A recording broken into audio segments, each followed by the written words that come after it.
উত্তর গাজার জাবালিয়ায় ফিলিস্তিনি প্রতিরোধ গোষ্ঠীগুলো আইইডি এবং ট্যাঙ্ক বিরোধী অস্ত্র ব্যবহার করে সমন্বিত আক্রমণ শুরু করার পর 4 ইসরায়েলি সৈন্য নিহত হয়েছে।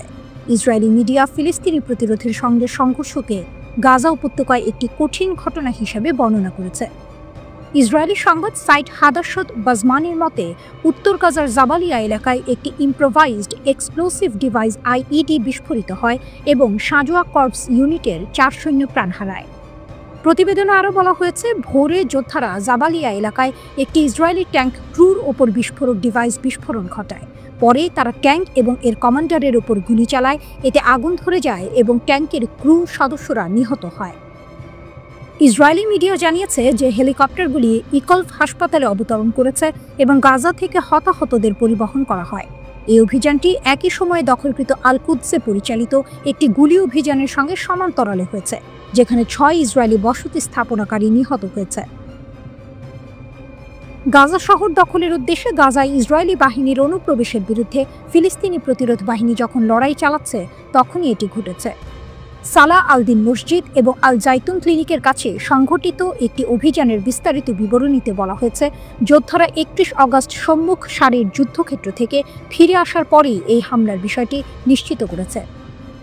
আল কাসাম আরও জানিয়েছে, 30 অগস্ট তাদের যোদ্ধারা আল জাইতুনের দক্ষিণ পশ্চিমে 8 নম্বর স্ট্রিটে ইয়াসিন 105 শেল এবং সাওয়াজ বিস্ফোরক ডিভাইস ব্যবহার করে একটি মেরকাভা ট্যাঙ্ক এবং একটি D9 সামরিক বুলডোজারে আঘাত করেছে।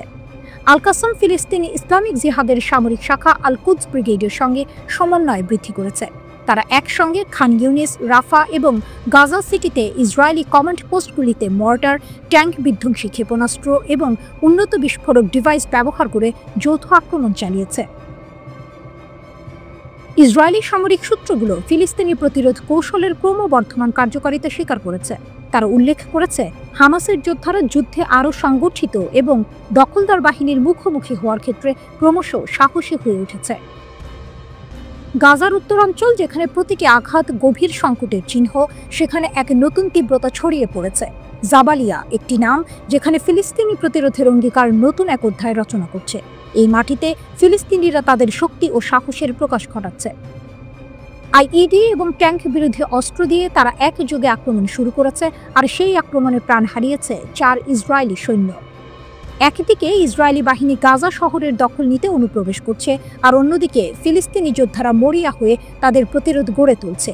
একটি যুদ্ধ যা শুধু শারীরিক ক্ষতির নয়, বরং একটি মানসিক বিপ্লবেরও প্রতীক।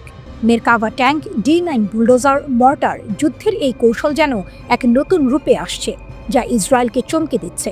ফিলিস্তিনিরা জানিয়ে দিয়েছে তাদের সংকল্প, তাদের সাহস, একে অপরের পাশে দাঁড়িয়ে যে কোনো বিপদে তারা লড়াই করবে।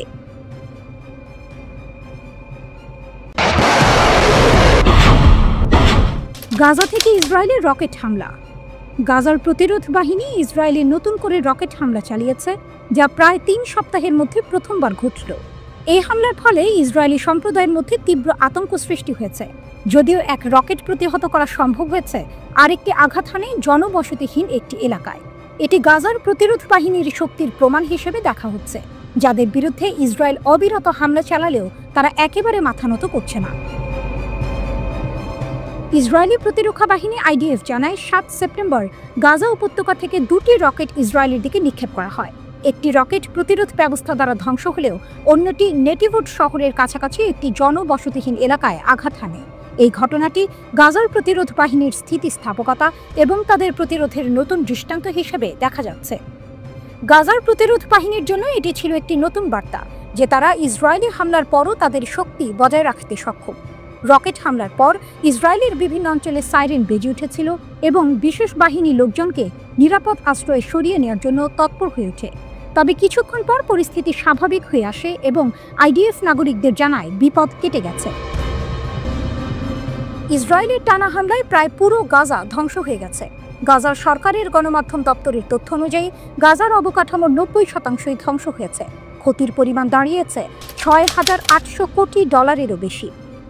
আরব বিশ্ব বলছে, এই হামলা শুধুমাত্র ধ্বংসযোগ্য নয়, এটি এক পদ্ধতিগত গণহত্যা ও জোরপূর্বক বাস্তুচ্যুতি নীতির প্রতিফলন। ৭৩,৭০০ জন মানুষ নিহত বা নিখোঁজ হয়েছেন, যার মধ্যে 20,000 শিশু এবং 12,500 নারী রয়েছেন। প্রায় ২,৭০০ পরিবার পুরোপুরি নিশ্চিহ্ন হয়ে গেছে। নিহতদের মধ্যে রয়েছেন ১,৬৭০ স্বাস্থ্যকর্মী, ২৪৮ সাংবাদিক, ১৩৯ সিভিল ডিফেন্স সদস্য এবং ১৭৩ পৌরকর্মী। এছাড়া প্রায় ১,৬২,০০০ মানুষ আহত হয়েছেন, যাদের মধ্যে অনেকেই অঙ্গচ্ছেদ, পক্ষাঘাত বা দৃষ্টিশক্তি হারিয়ে গুরুতরভাবে ক্ষতিগ্রস্ত হয়েছেন। ইসরায়েল দাবি করছে যে তাদের হামলার একমাত্র লক্ষ্য সশস্ত্র গোষ্ঠী হামাস এবং তাদের ব্যবহৃত স্থাপনা। তারা বলছে হামাস ধ্বংস না হলে এই যুদ্ধ থামবে না। তবে ফিলিস্তিনি জনগণ এবং আন্তর্জাতিক মানবাধিকার সংগঠনগুলো ইসরায়েলের এই দাবি অস্বীকার করছে। গাজার অভ্যন্তরীণ পরিস্থিতি ভয়াবহ। ৩৮টি হাসপাতাল, ৮৩৩টি মসজিদ, ১৬৩টি শিক্ষা প্রতিষ্ঠান এবং হাজার হাজার সরকারি ভবন ক্ষতিগ্রস্ত হয়েছে। কিন্তু এর মধ্যে একদম অটল থেকেছে গাজার প্রতিরোধ বাহিনী। তারা জানিয়ে দিয়েছে যে ইসরায়েল যতই তাদের উপর আক্রমণ চালাক, তারা তাদের স্বাধীনতা এবং অধিকার রক্ষার জন্য অবিচল থাকবে।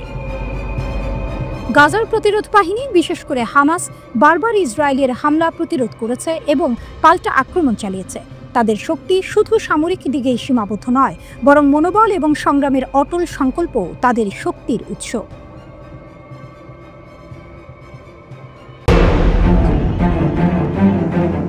রাতের অন্ধকারে গুলি আর ধোঁয়া ছড়িয়ে পড়েছে আল জাইতুন এলাকায়। গাজা শহরের প্রতিরোধ বাহিনী আল কাসম ব্রিগেড আবারও তাদের শক্তির প্রমাণ দিল। ৩টি ইসরায়েলি মেরকাভা ট্যাঙ্কের উপর হামলা চালিয়ে তারা শুধুমাত্র গুলি ছোড়েনি, বরং ইসরায়েলি বাহিনীর সাহসিকতাকে চ্যালেঞ্জ জানিয়েছে।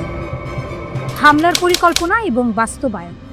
৩১ অগস্ট সালাহ আল দিন মসজিদ ও আল জাইতুন ক্লিনিকের কাছাকাছি জায়গায় এই হামলা পরিচালিত হয়। ট্যাঙ্কগুলো গাজা সিটির দক্ষিণে আল কাসাম যোদ্ধাদের কাছে চলে আসে।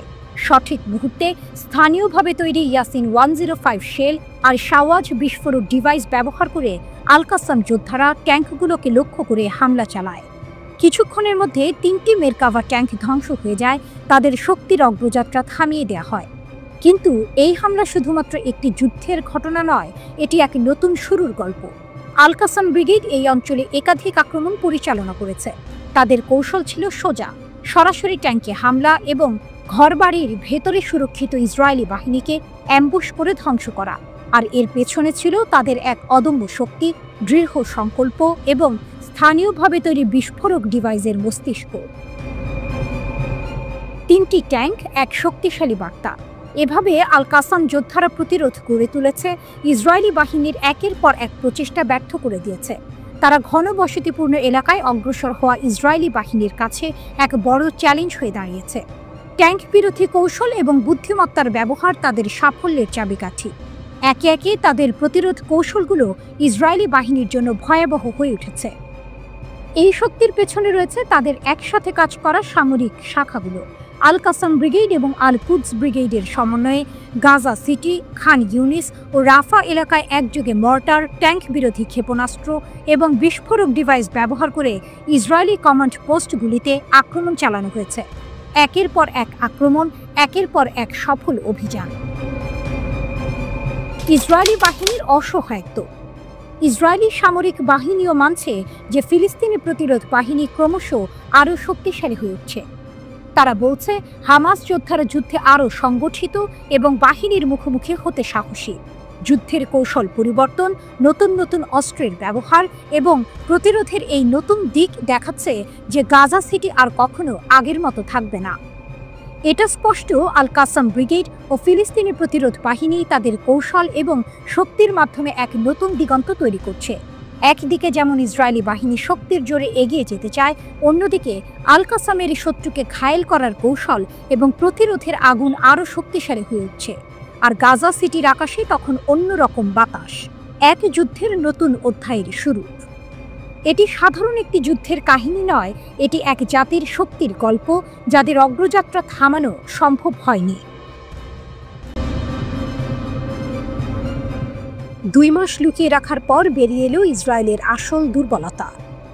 ভোরবেলা 17 জুন, চারপাশে নীরবতা, শুধু পাখির ডাক। হঠাৎ আকাশ ফুঁড়ে নেমে আসে এক ভয়ঙ্কর শব্দ। মুহূর্তেই কেঁপে ওঠে বাজান শহরের প্রাণকেন্দ্র, বিশাল তেল শোধনাগার। কয়েক সেকেন্ডের মধ্যে আগুন, ধোঁয়া আর ধ্বংসস্তূপ। তখন হয়তো কেউ ভাবেনি এই হামলার সত্যিটা 2 মাস পরে বের হবে, আর সেই সত্যি গোটা বিশ্বের নিরাপত্তা ভাবনায় কাঁপন ধরাবে। ইসরায়েলের নীরবতা ইরানের গোপন শক্তি। যুদ্ধবিরতির পর থেকে ইসরায়েল চুপচাপ। নেতানিয়াহুর প্রশাসন একটিও শব্দ উচ্চারণ করেনি। সবাই ভেবেছিল হয়তো বড় ক্ষতি হয়নি, কিন্তু ইরানের রাষ্ট্রীয় বার্তা সংস্থা মেহের নিউজ এক প্রতিবেদনে জানায়, বাজানের শোধনাগার শুধু আঘাত পায়নি, একেবারে ভস্মীভূত হয়েছে। প্রাণ হারিয়েছেন অন্তত 3 জন কর্মী, ক্ষতির পরিমাণ $200 মিলিয়ন ছাড়িয়েছে। পুরো জ্বালানি সরবরাহ ব্যবস্থা ভেঙে পড়েছে। শুধু তাই নয়, শোধনাগারটি এখন পুরোপুরি বন্ধ, আবার চালু হতে কয়েক মাস লেগে যাবে। হামলার চিত্র। হিব্রু সংবাদ মাধ্যমের বরাতে বলা হয়েছে, ক্ষেপণাস্ত্রটি আঘাত হানার সঙ্গে সঙ্গে শোধনাগারের একটি বড় কক্ষ ধসে পড়ে। ধ্বংসস্তূপ আগুনের নিচে চাপা পড়ে 3 জন কর্মী মারা যান। ইসরায়েলের বিদ্যুৎ ব্যবস্থা, আলোকসজ্জা আর জ্বালানি সরবরাহ ব্যাপকভাবে ভেঙে পড়ে। অর্থাৎ এক আঘাতেই ইরান দেখিয়ে দিয়েছে, শুধু সামরিক ঘাঁটি নয়, ইসরায়েলের অর্থনীতির হৃৎপিণ্ডও টার্গেট করতে পারে তারা। এই হামলা কোনো আকস্মিক ঘটনা নয়, এটি ছিল ইরানের ইসলামী বিপ্লবী গার্ড বাহিনীর ট্রু প্রমিস 3 অভিযানের অংশ। এর আগে 13 জুন থেকে টানা 12 দিন ইসরায়েল ইরানের ঘাঁটি, পারমাণবিক স্থাপনা আর আবাসিক এলাকায় বিমান হামলা চালায়। জবাব দিতে দেরি করেনি তেহরান। একের পর এক ক্ষেপণাস্ত্র ছুড়ে তারা জানিয়ে দিয়েছে, আমরা আঘাত হানলে তার প্রতিধ্বনি বাজবে তেল আবিবে। এতটাই ভয়ঙ্কর ছিল পরিস্থিতি যে যুক্তরাষ্ট্রকেও তড়িঘড়ি যুদ্ধবিরতির ডাক দিতে হয়। অবশেষে 24 জুন কার্যকর হয় যুদ্ধবিরতি। ভাবুন, একদিকে আগুনে জ্বলছে বিশাল তেল শোধনাগার, চারপাশে কালো ধোঁয়ার বেগ। অন্যদিকে ইরানের নিয়ন্ত্রণ কক্ষে লাল আলো জ্বলছে, স্ক্রিনে ভেসে উঠছে টার্গেট সফল হওয়ার খবর। যেখানে ইসরায়েল গোপনে ক্ষত লুকিয়েছে, সেখানেই ইরান বিশ্বকে দেখিয়েছে নিজের নতুন শক্তি। এই হামলা প্রমাণ করেছে ইরান শুধু প্রতিরক্ষা নয়, আক্রমণেও সমান ভয়ঙ্কর। আর ইসরায়েলের সবচেয়ে সুরক্ষিত স্থাপনায় আঘাত হানার ক্ষমতা রাখে তারা। বিশ্বজুড়ে আলোচনার ঝড় উঠেছে। ইসরায়েল কি সত্যি অভেদ্য, নাকি তেহরানের হাতে এমন এক শক্তি উঠে এসেছে যেটি গোটা মধ্যপ্রাচ্যের খেলার নিয়মে পাল্টে দিতে পারে?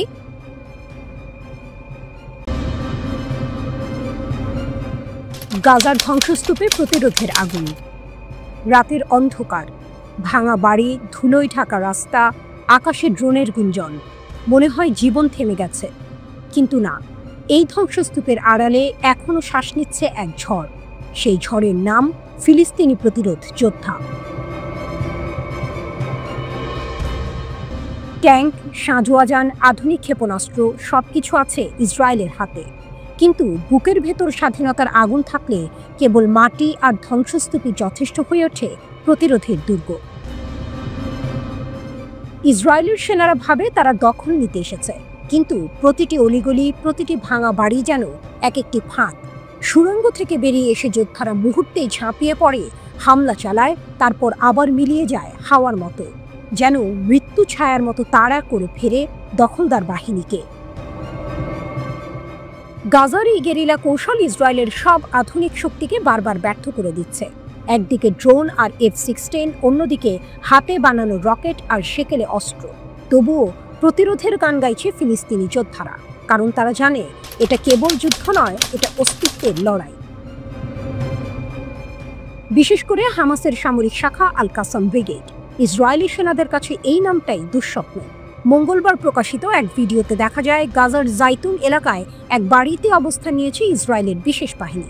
কিছুক্ষণের মধ্যেই আল কাসাম যোদ্ধারা হানা দেয় সেখানে, মুহূর্তেই আগুনে ঘিরে যায় বাড়িটি।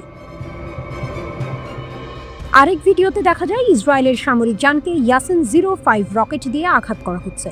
সঙ্গে সঙ্গে বিস্ফোরণ, ধ্বংস হয়ে যায় পুরো গাড়ি। হতাহত সেনাদের উদ্ধার করতে আসা আরও একটি বহরও হামলার মুখে পড়ে। একের পর এক আঘাতে দিশেহারা হয়ে পড়ে দখলদার বাহিনী। সিনেমার মতো দৃশ্য তৈরি হয় গাজার ডোলা মোড়ে। একটি মেরকাভা ট্যাঙ্ক, যা ইসরায়েলের সবচেয়ে শক্তিশালী অস্ত্র বলে পরিচিত, তাকে নিশানা বানায় যোদ্ধারা। এক বিধ্বংসী শেকের আঘাতে মুহূর্তেই বিস্ফোরিত হয় ট্যাঙ্কটি। ইসরায়েলি সেনাদের কাছে এ যেন এক অকল্পনীয় দুঃস্বপ্ন। শুধু অস্ত্র নয়, প্রতিটি যোদ্ধার চোখে জ্বলছে এক বিশ্বাস। ভিডিওতে এক কমান্ডারকে বলতে শোনা যায়, কঠিন যুদ্ধ শুধু শক্তিশালী সৈন্যদের জন্যই আসে। এই বিশ্বাসই তাদের শক্তি। ইসরায়েলের হাতে যত আধুনিক অস্ত্রই থাকুক, গাজার যোদ্ধাদের হাতে আছে মাতৃভূমির প্রতি ভালোবাসা। আর সেই ভালোবাসা কখনো ট্যাঙ্কে মাপা যায় না, কখনো ক্ষেপণাস্ত্র দিয়ে থামানো যায় না। আজ গাজার প্রতিটি ধ্বংসস্তূপ, প্রতিটি গলি, প্রতিটি সুড়ঙ্গ যেন বলে দিচ্ছে, আমরা হার মানব না, আমরা লড়ব শেষ নিঃশ্বাস পর্যন্ত। এটাই ফিলিস্তিনের শক্তি, এটাই ইতিহাসের নতুন পাতা।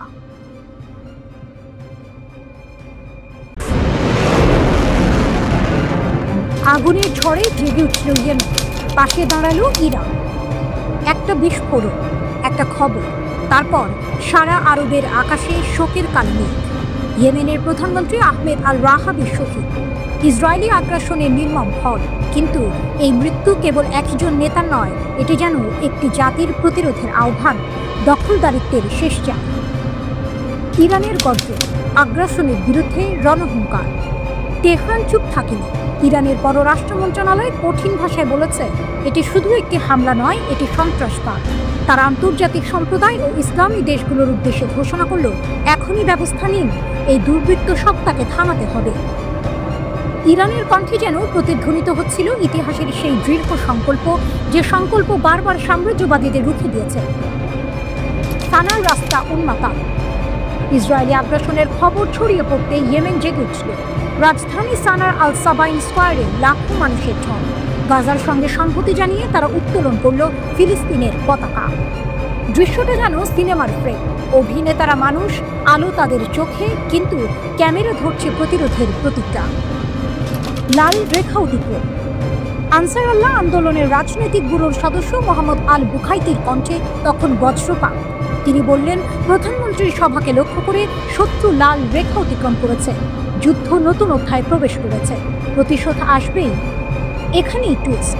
আল বুখাইতি আর কোনো কূটনৈতিক ভাষায় আটকে থাকলেন না। তার ঘোষণা স্পষ্ট, আমাদের কর্মকাণ্ড আমাদের কথার আগে হবে। গাজার জন্য প্রতিজ্ঞা। আল বুখাইতি স্পষ্ট করে দিলেন, ফিলিস্তিনের মুক্তি আনসার আল্লাহর মূল লক্ষ্য। ইয়েমেনের রাষ্ট্রপতি মাহদি আল মাসাতের বক্তৃতায়ও একই প্রতিশ্রুতি। তাদের ভাষায়, যে কোনো মূল্যেই হোক গাজার পাশে ইয়েমেন থাকবে। এই ঘোষণা শুধু কথার নয়, ইয়েমেন ইতিমধ্যে অসংখ্য পাল্টা হামলা চালিয়েছে শত্রুর বিরুদ্ধে। আল বুখাইতি ইঙ্গিত দিলেন, এবার পাল্টা আঘাত আরও ভয়ঙ্কর হবে। পশ্চিমাদেরও সতর্কবার্তা। তিনি মনে করিয়ে দিলেন, আমরা ব্রিটেন ও আমেরিকাকে শাস্তি দিতে পেরেছি, এবার একই শিক্ষা পাবে ইহুদিবাদী শত্রু। কথাগুলো যেন ধ্বংসস্তূপের ভেতর থেকে ভেসে আসা প্রতিজ্ঞা। ভবিষ্যতের প্রতিশোধের ঝড় আসছে। মুসলিম বিশ্বকে বার্তা। মুসলিম ব্রাদারহুডের এক বিবৃতিতে ইতিবাচক আখ্যা দিলেও আল বুখাইতি আফসোস করলেন, ইসলাম দলের অবস্থান আলাদা। তিনি বললেন, আমরা চাই না এটি কেবল বাকনি অবস্থান হোক, আমাদের প্রয়োজন বাস্তব পদক্ষেপ। ইরান ইয়েমেনের ঐক্য। দুটো শক্তির মিলন, তেহরান ও সানা। ইরান দাঁড়িয়েছে কূটনীতির মঞ্চে, আর ইয়েমেন দাঁড়িয়েছে যুদ্ধক্ষেত্রে। একজন বলছে, আন্তর্জাতিক আইন ভেঙে দখলদারিত্ব চলবে না। আরেকজন বলছে, আমাদের হাতেই হবে প্রতিশোধ। মৃত্যুর অন্ধকারকে ভেদ করে উঠে আসছে প্রতিরোধের আলোর রেখা। বার্তা একটাই, ইয়েমেন মাথা নত করবে না, ইরান নিশ্চুপ থাকবে না। আর ইতিহাসের পাতায় লেখা হবে নতুন অধ্যায়, যেখানে দখলদারিত্ব ভেঙে পড়বে ঐক্যের ঝড়ে। গাজায় তীব্র প্রতিরোধ, 4 ইসরায়েলি সৈন্য নিখোঁজ। গাজা উপত্যকা ভয়ঙ্কর সংঘর্ষ। হামাসের সঙ্গে 3টি তীব্র যুদ্ধে 4 জন ইসরায়েলি সৈন্য নিখোঁজ। পরিস্থিতি এতটাই গুরুতর যে ইসরায়েলি সেনারা খুঁজে বের করার জন্য হেলিকপ্টার পাঠিয়েছিল। কিন্তু হামাস তাদের জন্য নিয়ে আসলো এক ভয়ঙ্কর চ্যালেঞ্জ। হামাসের অ্যাম্বুশে ফাঁদ। আল কাসাম ব্রিগেডের যোদ্ধারা তৎপর। নাইট ভিশন সরঞ্জাম দিয়ে তারা ইসরায়েলি বাহিনীর অবস্থান নজরে রেখেছিল। এরপর শুরু হয় পরিকল্পিত অ্যাম্বুশ। গাজার আল জৈতুন, সাবরাপাড়া এবং জাবালিয়া ক্যাম্পে হামাস তাদের সব শক্তি ব্যবহার করে। এমন প্রস্তুতি ও একযোগে হামলার কারণে ইসরায়েলি হেলিকপ্টারগুলো 6 বার গুলিবিদ্ধ হয়। প্রথম ঘটনার কয়েক মিনিটের মধ্যেই আরও 2টি গুরুতর ঘটনা ঘটে, আর এতে আরও সৈন্য আহত হয়। কুদস নিউজের খবরে বলা হয়েছে, আহত সৈন্যদের উদ্ধার করতে গিয়ে একটি দল সরাসরি হামাসের ফাঁদে পড়ে। হানিবল প্রোটোকল চালু। সংঘর্ষের তীব্রতা বাড়ায় ইসরায়েলি সেনারা বিতর্কিত হানিবল প্রোটোকল সক্রিয় করে। এই প্রোটোকল অনুযায়ী যদি সৈন্য ধরা পড়ার আশঙ্কা থাকে, এমনকি তাদের নিজস্ব জীবন হুমকির মুখে পড়লেও মারাত্মক শক্তি ব্যবহার করা যায়। যুদ্ধক্ষেত্রে এই সিদ্ধান্তের মাত্রা বোঝায় পরিস্থিতি কতটা উত্তপ্ত। হামাস ও আল কাসামের শক্তি। আল কাসাম ব্রিগেড প্রমাণ করলেও তারা শুধু আক্রমণ নয়, প্রতিরক্ষায় দক্ষ। হঠাৎ হামলা, অ্যাম্বুশ, রাতে কার্যকরী অস্ত্র সবই তাদের শক্তির সাক্ষ্য। একাধিক স্থানে ভারী সুরক্ষিত অবস্থানে হামলা চালিয়ে তারা ইসরায়েলি সেনাদের আটকে রাখতে সক্ষম হয়। সংঘর্ষের চিত্র। যুদ্ধক্ষেত্রের চারপাশে তীব্র গোলাবর্ষণ। ইসরায়েলি যুদ্ধবিমান ও ড্রোন যোগ দিলেও হামাসের অ্যাম্বুশ ও ফাঁদ প্রতিটি প্রচেষ্টা বাধাগ্রস্ত করে। আল জৈতুন থেকে জাবালিয়া পর্যন্ত কামান, হেলিকপ্টার আক্রমণ সব মিলিয়ে এক সিনেমার মতো চিত্র। এদিকে আবু ওবাইদার সতর্কবার্তা মনে করিয়ে দেয়, গাজা শহরে প্রবেশ করলে আইডিএফকে ভারী মূল্য দিতে হবে। নিখোঁজ সৈন্যদের খবর এই সতর্কবার্তার বাস্তব প্রমাণ। হামাস এবং আল কাসামের একযোগী পরিকল্পনা ইসরায়েলের জন্য দুশ্চিন্তা। গাজার রাত এখন শুধু অন্ধকার নয়, যুদ্ধের ভয়ঙ্কর চিত্র। আকাশে হেলিকপ্টার, মাটিতে অ্যাম্বুশ, আর সামনে অপেক্ষা করছে চরম অজানা। এই সংঘর্ষ শুধু সৈন্যদের জন্য নয়, মধ্যপ্রাচ্যের জন্য এক নতুন সতর্কবার্তা। হামাস দেখিয়েছে তারা শুধু লড়াই জানে না, ভবিষ্যতের জন্য প্রস্তুত। মধ্যপ্রাচ্যের উত্তপ্ত আকাশে তাই নতুন গল্পের সূচনা। এই যুদ্ধ এখনো থেমে যায়নি, তবে একটি সত্য, হামাস এবং আল কাসামের শক্তি এবার সরাসরি ইসরায়েলের চ্যালেঞ্জ হয়ে দাঁড়িয়েছে।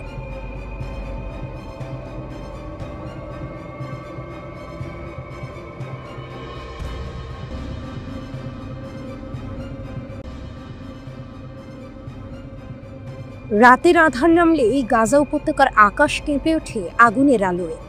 বিস্ফোরণ, গর্জন আর ধোঁয়ার ভেতর দিয়ে শোনা যায় ফিলিস্তিনি প্রতিরোধ যোদ্ধাদের প্রতিশোধের গান। যেন মৃত্যুর ভেতর দিয়ে জন্ম নিচ্ছে নতুন প্রতিরোধের শক্তি। ধ্বংসস্তূপের ভেতর থেকেও লড়াই। ইসরায়েলের বিমান হামলায় খান ইউনিসের দক্ষিণাঞ্চল ধ্বংসস্তূপে পরিণত হয়েছে, তবু থেমে নেই প্রতিরোধ। হামাসের সামরিক শাখা আল কাসাম ব্রিগেড জানায়, তাদের যোদ্ধারা ইসরায়েলি সেনাদের একটি ছাউনিতে অতর্কিত হামলা চালিয়েছে। মর্টার, ট্যাঙ্ক বিধ্বংসী গোলা, এমনকি হাতে তৈরি বিস্ফোরক দিয়েও তারা প্রতিরোধ গড়ে তুলছে। ফিলিস্তিনি ইসলামিক জিহাদের সামরিক শাখা আল কুদস ব্রিগেড একটি ফুটেজ প্রকাশ করেছে, যেখানে দেখা যায় যৌথভাবে ইসরায়েলি একটি সাঁজোয়া যানকে বিধ্বস্ত করছে তারা। ছোট ছোট প্লাটুন, হাতে সীমিত অস্ত্র, তবুও ভয়ঙ্কর বার্তা দিচ্ছে বিশ্বের অন্যতম শক্তিশালী সেনাবাহিনীকে। প্রতিরোধের গল্পের আড়ালে গণহত্যার পরিসংখ্যান। যখন এসব প্রতিরোধের খবর আসে, তখনই ভেসে আসে ভয়াবহ এক বাস্তবতা। ইসরায়েলের সেনাবাহিনীর নিজস্ব গোয়েন্দা তথ্যই জানাচ্ছে, গাজা উপত্যকায় হামলায় নিহত 6 ফিলিস্তিনের মধ্যে 5 জনই বেসামরিক মানুষ। এক যৌথ অনুসন্ধান প্রতিবেদনে এই তথ্য উঠে এসেছে। ইসরায়েলের প্লাস 972 ম্যাগাজিন এর হিব্রু ভাষার সহযোগী প্রকাশনা লোকাল কল ও প্রভাবশালী ব্রিটিশ পত্রিকা দ্য গার্ডিয়ান যৌথভাবে ওই অনুসন্ধান প্রতিবেদন তৈরি করেছে। প্রতিবেদনে বলা হয়, এবছরের মে মাস পর্যন্ত ইসরায়েলি সেনাবাহিনীর গোপন গোয়েন্দা তথ্য ভাণ্ডারে নাম পরিচয় সহ 8900 জন হামাস ও ফিলিস্তিনি ইসলামিক জিহাদ PIJ যোদ্ধাকে নিহত বা সম্ভাব্য নিহত হিসেবে তালিকাভুক্ত করা হয়েছে। গাজার স্বাস্থ্য মন্ত্রণালয়ের হিসাবে অবরুদ্ধ উপত্যকায় এতদিনে নিহত হয়েছে প্রায় 53,000 মানুষ। গোপন নথি অনুযায়ী মাত্র 17% ছিলেন যোদ্ধা, বাকি 83%ই সাধারণ বেসামরিক মানুষ, শিশু, নারী, বৃদ্ধ। তুলনা টানা হচ্ছে সিরিয়া ও সুদানের গৃহযুদ্ধের সঙ্গে, কিন্তু গবেষকরা বলছেন সেখানকার গণহত্যার চেয়েও গাজায় মৃত্যু ভয়াবহ। গার্ডিয়ানের হাতে আসা নথি দেখায়, মাত্র কয়েক মাসে ইসরায়েল যা করেছে তা ইতিহাসের ভয়ঙ্করতম গণহত্যাগুলোর একটিতে রূপ নিচ্ছে। চোখ বন্ধ করুন, ধ্বংস হয়ে যাওয়া খান ইউনিসের রাস্তায় ধুলো আর ধোঁয়া উঠছে। ভেঙে পড়া ঘরের ইটের ফাঁক দিয়ে বেরিয়ে আসছে ক্লান্ত, ক্ষুধার্ত কিছু তরুণ যোদ্ধা। তাদের কাঁধে মর্টার, হাতে IED। দূরে ইসরায়েলি ট্যাঙ্ক অগ্রসর হচ্ছে। হঠাৎ বজ্রের মতো শব্দে আকাশ কাঁপিয়ে ওঠে বিস্ফোরণ। ট্যাঙ্ক থেমে যায়, ধোঁয়ার আড়ালে শোনা যায় স্লোগান, প্রতিরোধের জয় হোক। এই দৃশ্যই আজকের গাজা, যেখানে মৃত্যুর ছায়া থেকেও প্রতিরোধের আগুন জ্বলছে। আল কাসাম ও আল কুদসের যোদ্ধারা বারবার প্রমাণ করছে, যুদ্ধ শুধু অস্ত্রের নয়, বরং ইচ্ছা শক্তিরও। শত্রুর অত্যাধুনিক ট্যাঙ্ক, ড্রোন বা বিমান প্রতিরোধ করা সহজ নয়, তবুও প্রতিটি হামলার ভেতর দিয়ে তারা বিশ্বকে মনে করিয়ে দিচ্ছে গাজা হার মানে না।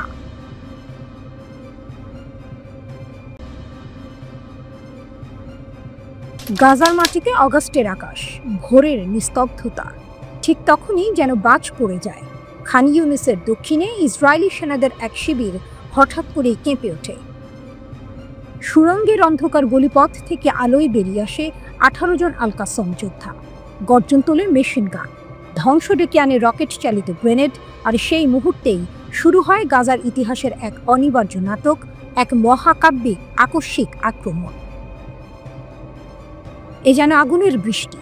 ইস্পাতের মেরকাভা 4 ট্যাঙ্কগুলো লক্ষ্য করে ছুটে যায় সুয়াত বিস্ফোরক। আঘাত হানে আল ইয়াসিন 105 শেল, যেন ইসরায়েলি অস্ত্রের অহংকার ভেঙে দেওয়ার প্রতিজ্ঞা নিয়ে এগিয়ে আসে প্রতিটি গুলি, প্রতিটি গোলা। আশপাশের ভবন যেখানে আশ্রয় নিয়েছিল ইসরায়েলি সেনারা, সেখানেও হামলার ঝড়। কক্ষ থেকে কক্ষে, দেয়াল থেকে দেয়ালে আল কাসামের যোদ্ধারা ঢুকে পড়ে। হাতবোমা, হালকা অস্ত্র, মেশিন গান, প্রতিটি শব্দই যেন প্রতিশোধের প্রতিধ্বনি। তারপর সেই দৃশ্য, এক ফিলিস্তিনি যোদ্ধা নিজের শরীরকে বানিয়ে নিলেন বিস্ফোরণের অগ্নিবাণ। ইসরায়েলি সৈন্যদের মাঝে ঢুকে আত্মাহুতি দিলেন। হামাস বলছে এতে বহু সেনা নিহত বা আহত হয়েছে। আরেক যোদ্ধা স্নাইপারের গুলিতে মেরকাভা ট্যাঙ্কের একজন কমান্ডারকে নামিয়ে দেয়, যেন প্রতিটি গুলি ঘোষণা করছে আমরা থামব না। ঘন্টার পর ঘন্টা চলতে থাকে যুদ্ধ। ইসরায়েলি হেলিকপ্টারগুলো আহত সেনাদের সরিয়ে নেওয়ার চেষ্টা করে, কিন্তু তাতেও নজর রাখে হামাসের নজরদারি। যেন প্রতিটি মুহূর্তই ছিল পরিকল্পিত, প্রতিটি পদক্ষেপে ছিল প্রতিরোধের এক একটি অধ্যায়। ইসরায়েলি সেনারা বলছে সকাল 9টার দিকে সুড়ঙ্গ থেকে বের হয়ে এলো 15 থেকে 18 জন যোদ্ধা, মেশিনগান আর আরপিজি হাতে। প্রথম ধাক্কায় কিছু যোদ্ধা শিবিরে ঢুকে পড়ে, কফির ব্রিগেডের সঙ্গে রক্তক্ষয়ী সংঘর্ষে জড়িয়ে যায়। তাদের দাবি হামাসের উদ্দেশ্য ছিল সেনাদের অপহরণ। তবে বিমান হামলায় অন্তত 10 জন যোদ্ধা নিহত হয়, বাকিদের মধ্যে 8 জন আবার সুড়ঙ্গে ফিরে যায়। ইসরায়েলি সেনাদের বক্তব্য কেবল 3 জন সৈন্য আহত হয়েছে। ইসরায়েল আকাশ স্থল সমন্বিত প্রতিরোধ গড়ে তোলে। কফির ব্রিগেডের সেনারা ট্যাঙ্ক দিয়ে চারপাশ ঘিরে ফেলে, আকাশ থেকেও ফেলা হয় বোমা। পরে প্রকাশিত ভিডিওতে দেখা যায় 2 জন হামাস যোদ্ধার নিথর দেহ। আরেক ফুটেজে 74 জন সাজোয়া ব্রিগেডের ট্যাঙ্ক ধেয়ে যাচ্ছে এক রকেট হাতে যোদ্ধার দিকে। দাবির ভিন্নতা, সত্যের ধোঁয়াশা। হামাস বলছে আমরা বহু সেনাকে শেষ করছি, ইসরায়েল বলছে মাত্র 3 জন আহত। সংখ্যা আলাদা, দাবি আলাদা, কিন্তু বাস্তবের ছবি একটাই। খান ইউনিসের এই সকাল গাজা যুদ্ধের ইতিহাসে নতুন অধ্যায় হয়ে রইল। এ যেন শ্বাসরুদ্ধকর পরিস্থিতি। সুড়ঙ্গ থেকে শুরু, আগুনের ঝড়, আত্মাহুতি আর রাঙা প্রতিরোধ। গাজার আকাশে ধোঁয়া উঠলেও স্পষ্ট হয়ে যায় একটাই সত্য, হামাস থেমে নেই, থামবেও না।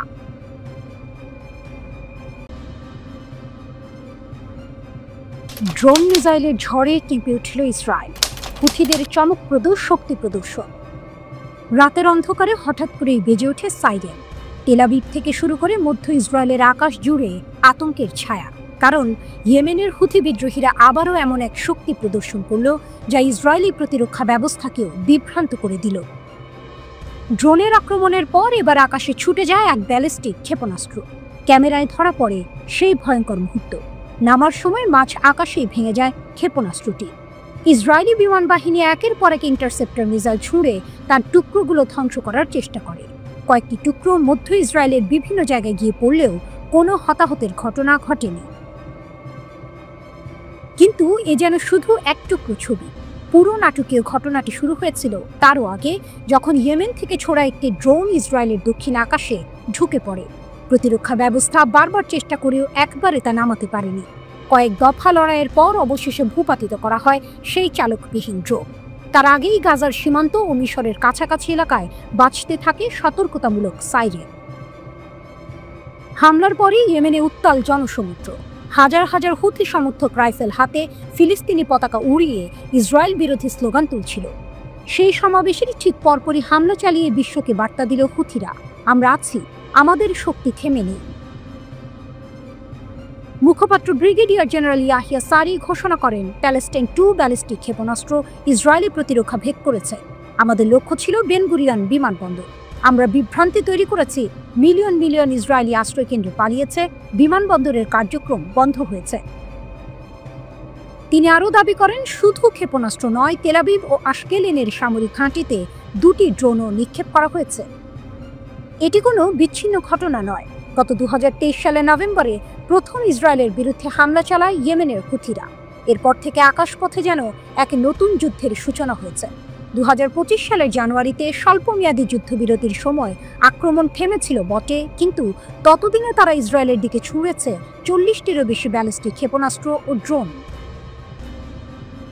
এরপর আবারও মার্চ মাসে যখন আইডিএফ গাজায় হামলা জোরদার করে, তখন থেকে হুথিদের পাল্টা আক্রমণ আরও তীব্র হয়। সর্বশেষ হিসাবে তারা 71টি ব্যালিস্টিক ক্ষেপণাস্ত্র এবং অন্তত 23টি ড্রোন নিক্ষেপ করেছে। এর মধ্যে কয়েকটি ব্যর্থ হলেও বাকিগুলো ইসরায়েলের আকাশ প্রতিরক্ষায় এক অপ্রতিরোধ্য চাপ তৈরি করেছে। এই ঘটনাগুলো শুধু হামলা নয়, এ যেন বার্তা। ইয়েমেনের ভগ্নদশা ভূমি থেকে উঠে আসা এক বিদ্রোহী শক্তি আজ এমন এক অবস্থানে দাঁড়িয়েছে যেখানে ইসরায়েলের মতো আধুনিক প্রযুক্তি নির্ভর রাষ্ট্র বারবার বাধ্য হচ্ছে সতর্ক সংকেত বাজাতে। প্রশ্ন জাগছে, এই সংঘাত কোথায় গিয়ে থামবে আর কতটা দূর পর্যন্ত তাদের ক্ষেপণাস্ত্র পৌঁছাবে? নিশ্চিত উত্তর কেউ জানে না।